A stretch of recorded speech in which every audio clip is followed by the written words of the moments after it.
Thank you very much. I appreciate the invitation. I realize that this is a celebration, as Alan said, but I'm not going to be quite as celebratory. I think I was asked to do this because I'd probably say something that would offend someone. So I apologize in advance, but I'd also be disappointed if no one was offended.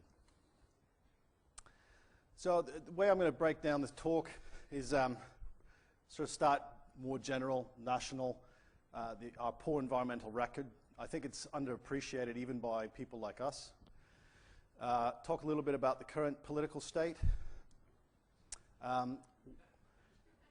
See if we can do anything about why South Australians appear to care less or make them care more. We are really in an environmental crisis, and I'm glad that Chris talked about long-term, big-picture stuff, because I think that's really the big component missing. And if we can get there, we can rectify some of these problems.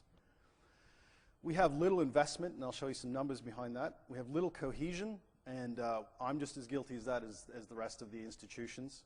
And so, therefore, we have little prospect for improvement at the moment. There are some good examples of some collaboration and cohesion. I'll give you one that I'm involved with, but it needs to be much bigger and much more broad scope. So I'm going to finish it off talking a little bit about some of the ways we can achieve this cohesion. Very, very generally, we obviously have a very wonderful biodiversity on the planet. This is the tail end of over a billion years of evolution. As you can see that as you get smaller, we tend to have less idea about what's actually out there. But even we discover mammals every single year. We have a fairly good handle on the number of mammal species, though. But we're doing things like this. Now, this is a flight over Borneo, and we all sort of shake our head and say, how could they possibly do this? Tisk, tisk. But this is a flight over the Adelaide Hills. Now, it looks pretty, but it's essentially the same thing. And I'm going to talk a little about the numbers behind some of that. Worldwide, we're seeing massive deforestation rates. Southeast Asia is a particular hotspot. The Amazon, of course, well known, about 40% of it's considered intact today. Most of it lost in the last 40 years. Even the boreal forest is losing. Probably, again, only about 40% of that is considered contiguous. Worldwide, between 2000 and 2005, we lost about 3.1% of world forests. And you'll note that the fourth point down, the dry tropics is some of the highest deforestation rates, including Australia. As we know, extinction is part of life, with 99 or thereabouts of all species that have ever existed are now extinct. But of course, extinction doesn't happen gradually. Yes, on average, speciation keeps slightly a pace of extinction, but we have these things called mass extinction events. Probably the biggest one in the Permian, 95% of all species disappeared in a geological heartbeat. The Cretaceous, most famous, of course, for the bolide strike that took out the dinosaurs. But now we're in the Anthropocene. Now, the reason why we are uncertain about the extinction rates beyond the background is because that issue I mentioned before. We're still not sure about a lot of the species on the planet, how many there are. And of course, as things approach extinction, they become less and less easy to monitor. And so actually observing extinction is incredibly difficult. But we are in an accepted geological era right now of a mass extinction event. The IUCN Red List, of course, the gold standard for assessing species threat, probably has assessed less than 1% of all the species on the planet. Most national inventories are pegged to this gold standard, and you can see some of the categorizations there. And I'll talk back to this as we go. So this is what we thought the situation was pre-European. Now, this is sort of only going back about 200 years. There's a lot of debate about the influence of Aboriginal land clearing and burning prior to that, so I won't touch on that. But we had approximately 30% forest cover, depending on your definition of forests, when the Europeans came. But by the 1980s, we had only about 19%, so nearly 40% loss of forests. And just to put that into context, that's about that big. So it's 2.5 Tasmanias, essentially. Now that belies, of course, the massive fragmentation of the existing forest, so the stuff that's persisted. Most of the clearing, of course, was for agriculture, so the most productive lands went first. Ironically, or well, depending on your terminology, that's also where most of our biodiversity is. Then it sort of shifted to mining in the mid-1800s, mostly cropping prior to 1950 and mostly pasture development after 1950. The greatest rates in the 1970s in Western Australia, of course, the wheat belt, famous, the Great Ball and Chain, Sir Joe's wonderful contribution to Australian agriculture, and in Queensland for grain and pasture. In fact, Queensland was considered a deforestation hotspot in the 2000s.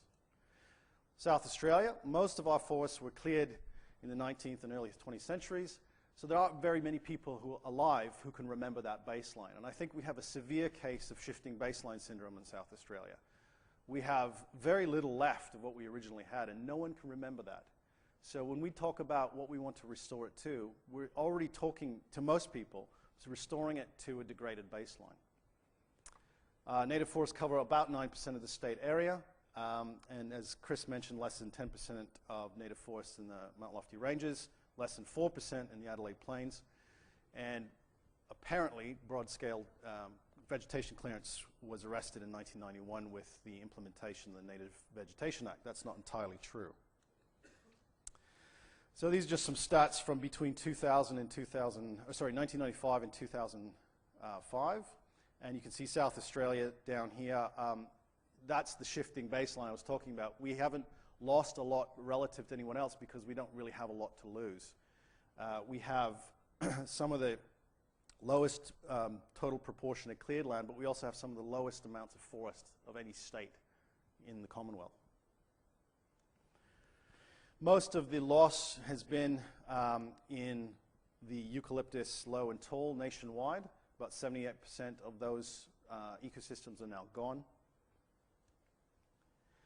Now we did a couple of years ago, we did an assessment of a country's environmental ranking, and we collated different variables. You can see them here, and looked at ranking individual countries based on this performance. Now, we did a couple of variants, but these are the worst 20, and just to make it easier to see, Brazil was the worst, followed by the US, China, but note that Australia was number 9. Now, this is an absolute degradation or absolute contribution to environmental degradation. Even though we only have 23 million people, we have the 9th highest or 9th worst track record, environmentally speaking, in the entire world. As I mentioned, we have that legacy of deforestation, some of the world's highest. We have the highest modern mammal extinction rate on Earth. That doesn't appear to be getting any better. We have continued mammal declines due to altered fire regimes and of course, the feral animal issues. Mesopredator release, loss of big predators, and the introduction of our mesopredators, and I'll talk about that in a bit, has really nailed a lot of our small mammals. Of course, I don't think many people would disagree with this statement. Murray-Darling is an absolute mess. We have some of the highest rates of the changing climate in the southern hemisphere. We have the second highest greenhouse gas emitters in the entire world per capita. We have, if not the highest, very close to the highest per capita water use in the entire planet, even though we're mostly a desert. And in 2010 was the first year that our grocery food imports exceeded our exports. So we can no longer feed ourselves entirely.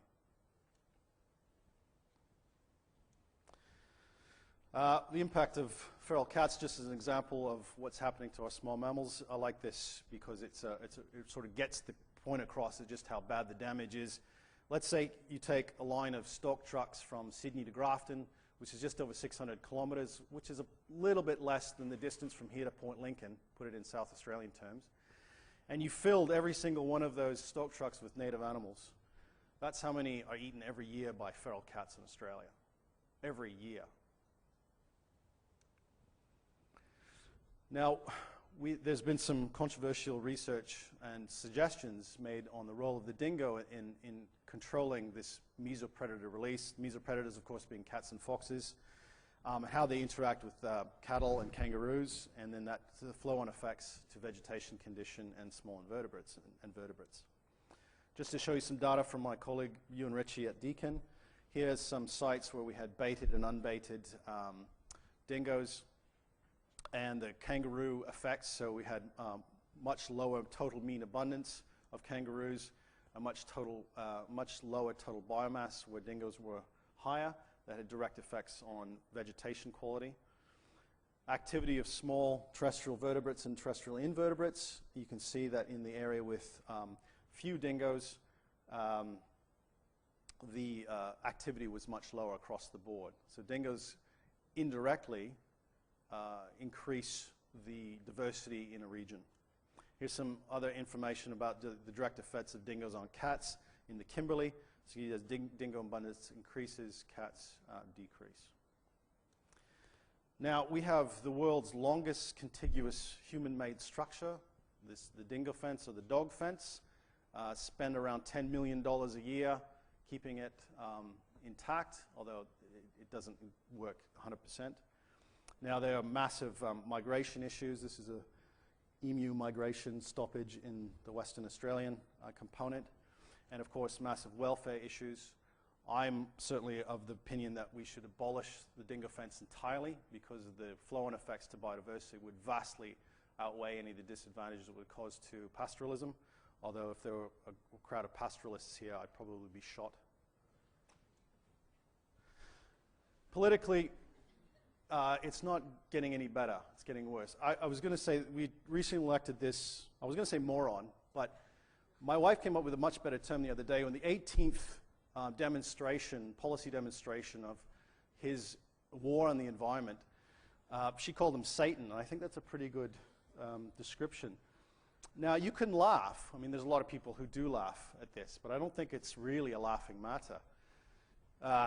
We're very aware of the Abbott government's approach to climate change, and just since coming into office, he's trying to kill the carbon price. He's, in fact, made that his #1 election promise.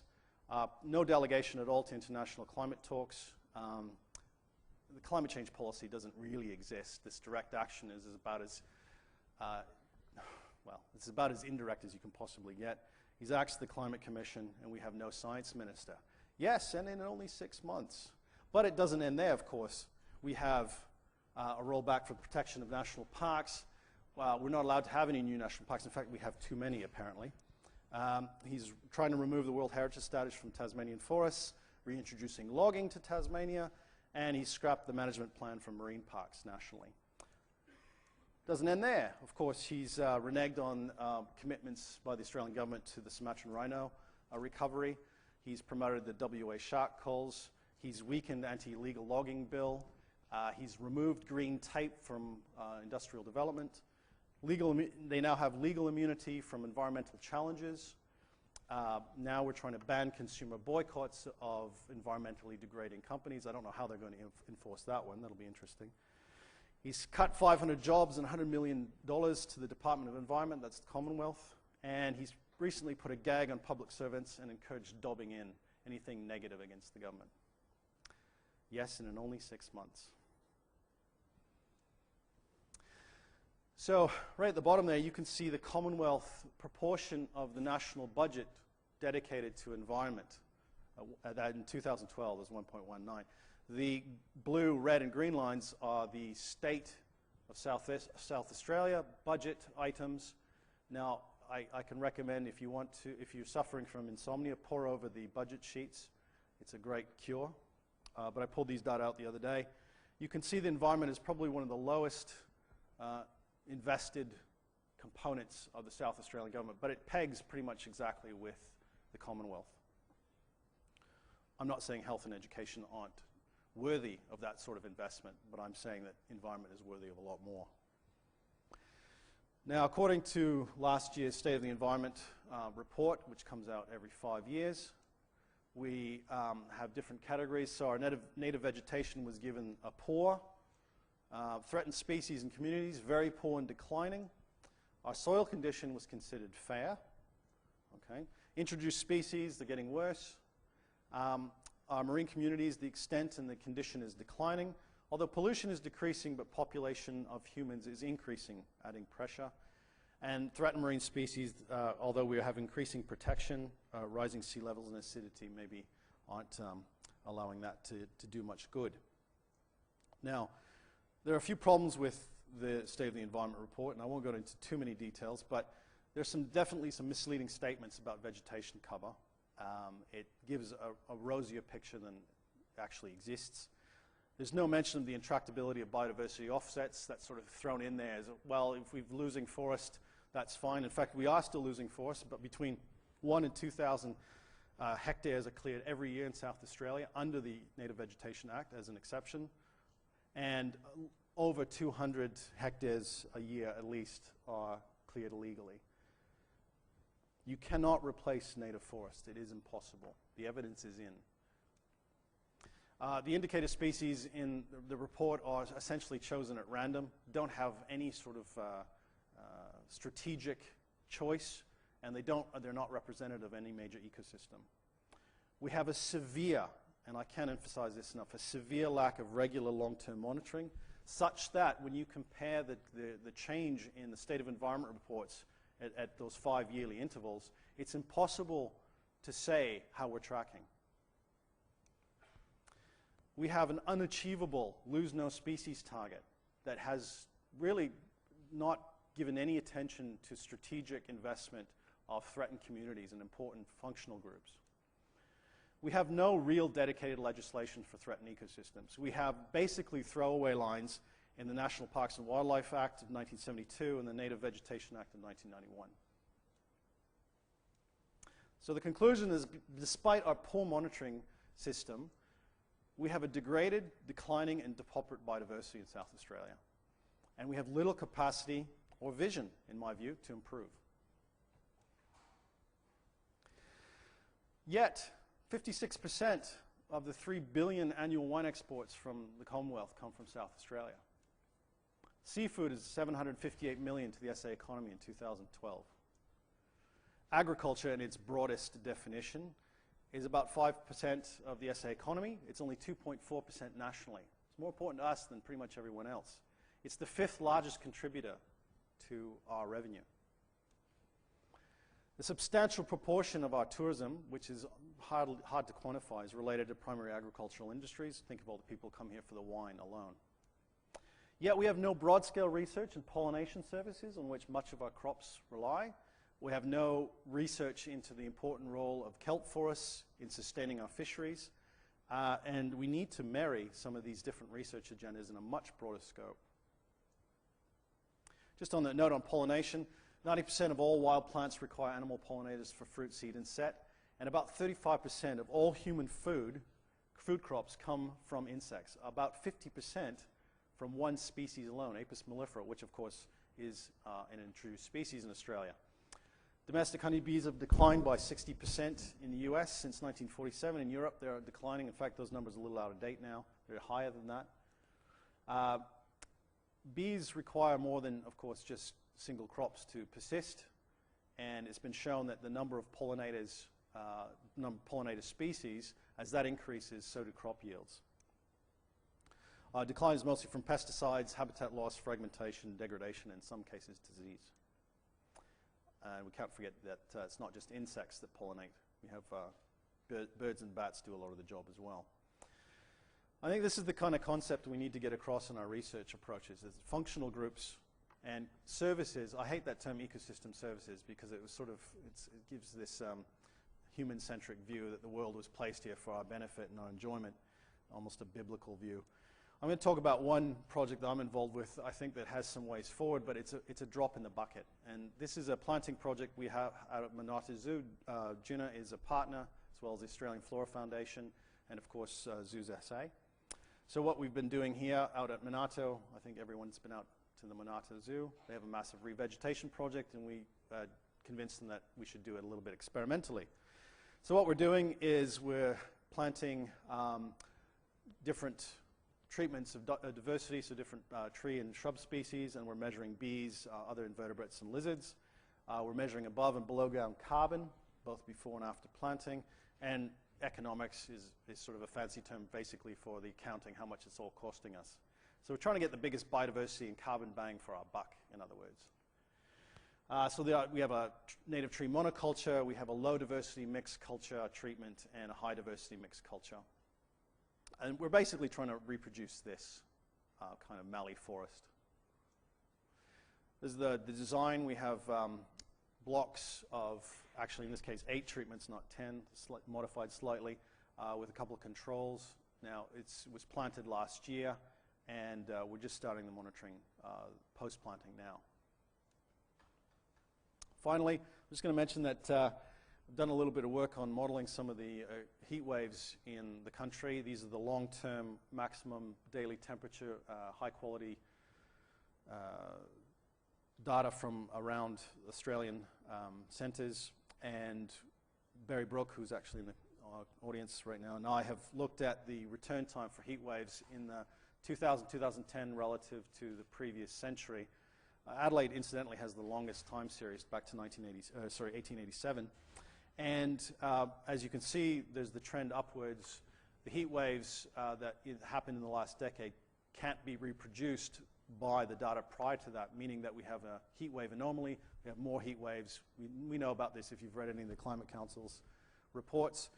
So what we did is we detrended those with the average increase in temperature across the board, and by and large, the anomaly went away, as you'd predict, except for in that little circle at the bottom, South Central Australia.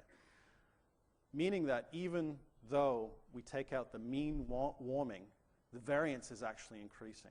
So our heat waves are getting more frequent and more intense despite or in spite of the increasing mean temperature.